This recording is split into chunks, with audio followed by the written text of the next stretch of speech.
your intent was to close the distance.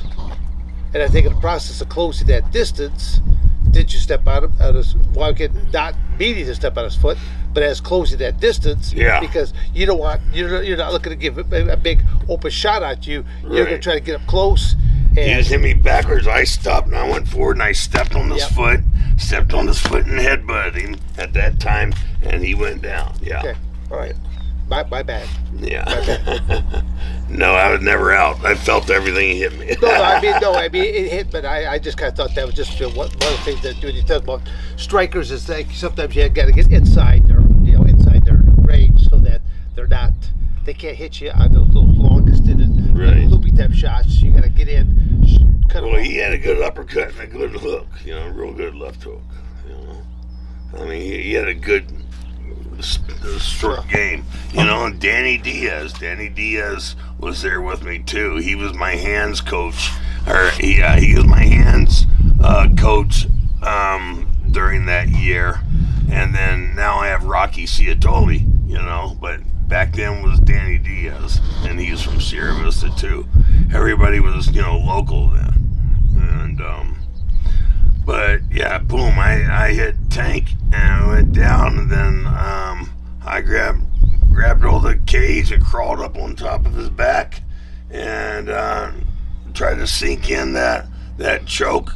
And the first time I got it around the chin, and then did an old crossface. I grabbed it up here, lifted it up. You know how it is. You just take the crook of your wrist, and hook it and lift it up. Yeah.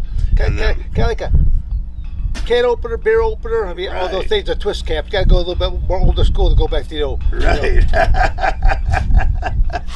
Yeah, and then I lifted it up and then sunk it in tight and got it that way. Yeah. Yeah. So the crossface is a great amateur wrestling technique. Freestyle wrestling, even Greco-Roman wrestling. It's a great technique there. Bony portion of the forearm going across soft facial tissue, and if you know how to throw it in there, it's a full-on strike as well. Well, see, a lot of people make a mistake with the crossface is they start trying to wing it, throwing a punch, and it's like, no, you start here.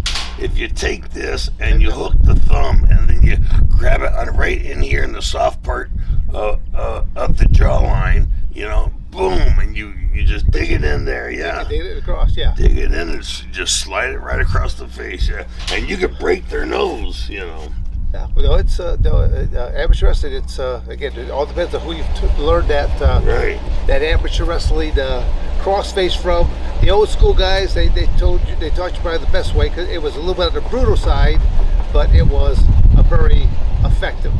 How to put that in. So whether you caught them underneath the neck, or if you go across underneath the underside of the nose too, is also another good theory. Yeah. That's a very tender area to get underneath. Very tender, yeah. So, but